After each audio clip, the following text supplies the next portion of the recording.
Alors salut à tous, on se retrouve aujourd'hui pour une vidéo un petit peu spéciale. On va parler des raids, donc c'est quelque chose que tout le monde connaît. On va malgré tout revenir sur les bases de ces raids, donc qu'est-ce que c'est et comment les régler. Et je vais vous donner aussi quelques petits exemples qui vont certainement vous permettre de trouver les raids qui vous vont à merveille.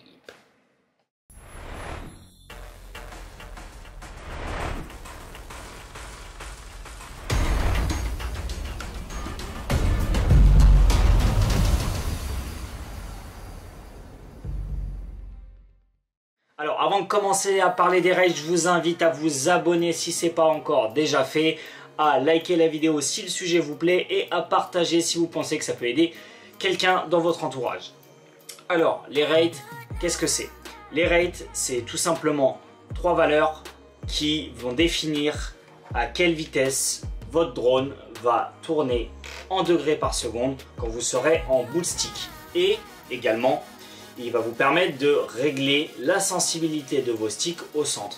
Ça veut dire que quand vous mettez par exemple 800 degrés seconde en bout de stick, là votre drone va tourner à 800 degrés seconde quand vous resterez en bout de stick. Par contre, si vous vous mettez à la moitié de votre stick, eh bien il ne sera pas à 400 degrés seconde. Pourquoi? Parce qu'en fait la courbe des rates, elle est exponentielle. Elle est généralement creusée.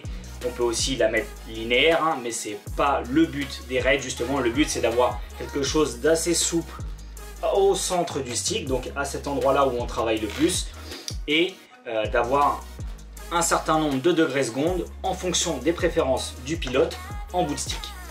Donc voilà, il y a trois valeurs. Il y a la raid classique qui va monter le degré maximum en fin de stick. Il y a le super raid qui va monter le degré maximum aussi de manière un peu plus prononcée et en plus ajouter de l'expo. Donc l'expo c'est quoi? C'est tout simplement aplanir la courbe au centre du stick, donc vraiment au centre pour vous permettre d'être beaucoup plus précis. Et donc la dernière valeur, vous l'aurez compris, c'est l'expo. Donc les rates qui augmentent le degré seconde maximum, le super rate qui rajoute des rates et qui rajoute de l'expo, et l'expo simple qui vous permet d'affiner le centre de votre stick. Voilà, c'est à peu près tout. Maintenant, on va parler des styles de vol. Alors, le style de vol, qu'est-ce que ça veut dire? Pour moi, le style de vol, c'est en gros, si vous êtes un pilote plutôt axé freestyle ou un pilote plutôt axé race. En freestyle, on est généralement au-dessus de 800 degrés seconde, bien que la tendance en ce moment est à baisser les rates. Je ne sais pour quelle raison. Mais peut-être nos protocoles qui évoluent, etc. La sensibilité au stick qui est meilleure qu'avant.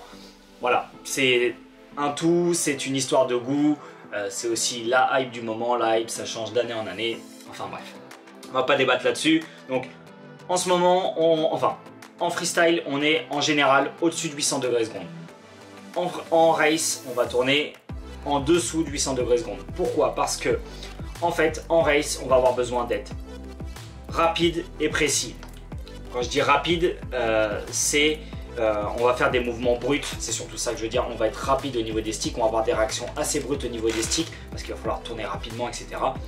Et le fait de mettre pas beaucoup de rate, eh bien ça va vous permettre de travailler sur toute la largeur de votre gimbal, en fait, sur tout votre stick.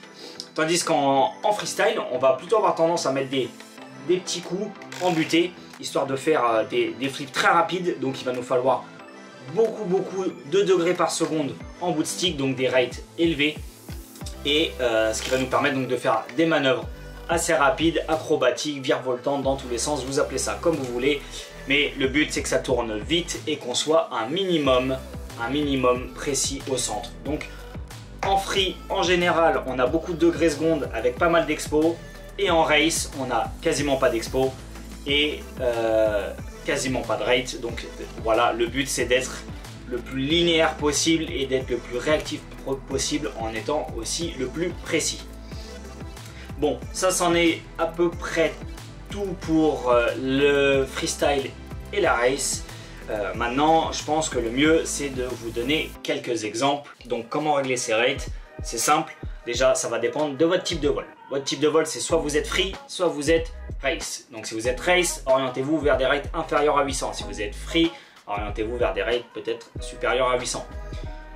Donc comment procéder? Donc déjà, pour moi, la meilleure méthode, c'est de trouver son maximum degrés secondes, enfin sa zone de confort en degrés secondes maximal. Donc, comment on procède? On va sur Simu, on se met à 1200, à 800, à 600, on regarde ce qui nous plaît le mieux en faisant une petite impulsion et on regarde un petit peu en fin de course de notre stick qu'est-ce qui vous convient le mieux pour faire un tour complet, donc un 360. On va prendre l'exemple du roll. Donc si on fait un flip sur le roll, eh bien moi j'ai tendance à faire comme ça, c'est-à-dire que j'envoie une impulsion, je fais juste hop, une petite impulsion d'une demi-seconde et lorsque j'arrive vraiment à trouver le bon timing, le bon feeling au bout de mon stick, c'est-à-dire que je fais juste hop comme ça, il faut que j'arrive à faire un petit tour, un tour complet et que je n'ai pas besoin de recorriger ma trajectoire. Si j'ai pas besoin de recorriger ma trajectoire, ça veut dire que j'ai trouvé le bon degré seconde pour mon 360. Maintenant, il y a le 180, donc le demi-flip qu'il faut, on va dire, timer, trouver le bon feeling. C'est pareil, je fais une impulsion un peu moins puissante et je regarde si j'arrive à faire mon 180 assez facilement. Si j'y arrive, ça veut dire que j'ai réussi à isoler à peu près ma zone de confort en degré maximum de rotation. Donc à l'heure actuelle, je suis à, on va dire, entre 750 et 850 degrés secondes en bout de stick. C'est vraiment ma zone de confort actuelle. Avant, je volais plus aux alentours de 1100 degrés secondes, mais comme je vous ai dit, avec le temps, les protocoles qui évoluent, on a tendance à baisser un petit peu la sensibilité, ou alors c'est tout simplement parce que je me fais vieux, j'en sais rien. Mais bon, donc voilà, une fois que vous avez isolé votre zone de confort en degré maximum, maintenant il va falloir choisir la sensibilité au centre du stick.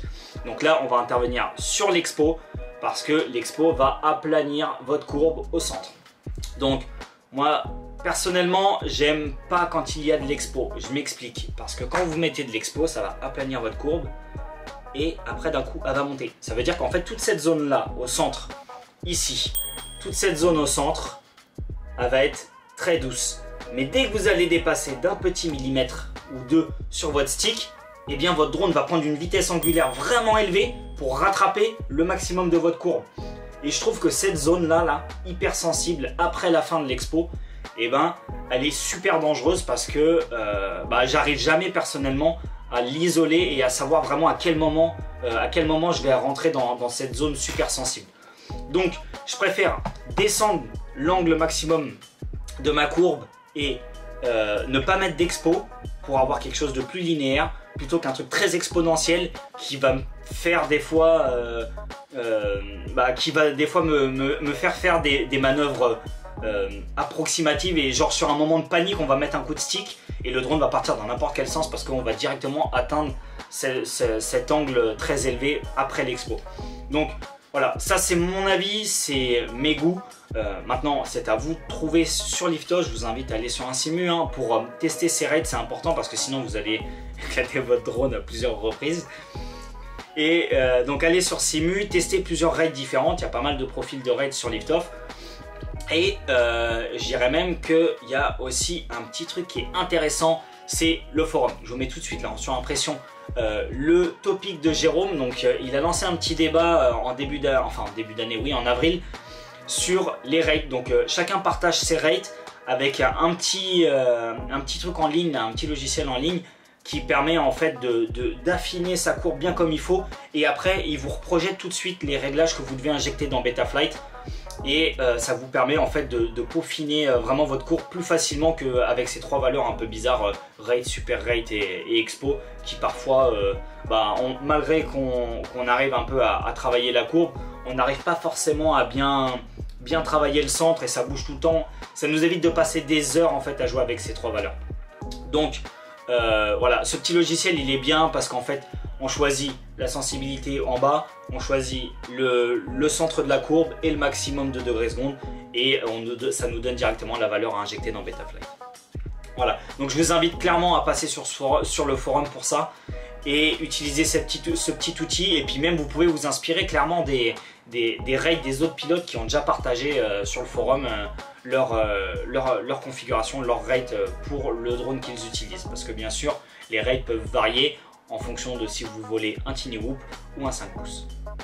Bon, voilà, je pense avoir tout dit au sujet des rates. On a survolé pas mal de choses. Maintenant, voilà, comme je vous dis, pour les régler, c'est simple. Vous êtes free ou pilote de race. Donc dans ce cas-là, vous orientez soit vers des rates élevés pour le free ou des rates basses pour la race. Ensuite, vous allez chercher votre maximum degrés secondes. Donc là où vous avez votre confort pour faire un flip. Après, vous regardez si cette zone de confort elle vous va aussi pour faire un 180. Si cette zone de confort là, vous l'avez trouvée, et ben c'est très bien. Maintenant, vous passez au centre du stick. On va toucher un petit peu à l'expo. Et après, vous affinez le centre de votre courbe en jouant avec le super rate et les rates. Et vous arriverez à isoler rapidement les rates qui vous conviennent le mieux, je pense. Donc voilà, si jamais cette vidéo vous a plu, je vous invite donc encore une fois à liker, à partager, abonnez-vous à la chaîne, activez la petite cloche. Si c'était de la merde, bah vous pouvez le dire aussi dans les commentaires, il n'y a pas de problème. On est ouvert à la critique tant qu'elle est constructive. Voilà, c'était QNK pour WeAreFPV et je vous dis à bientôt sur la chaîne.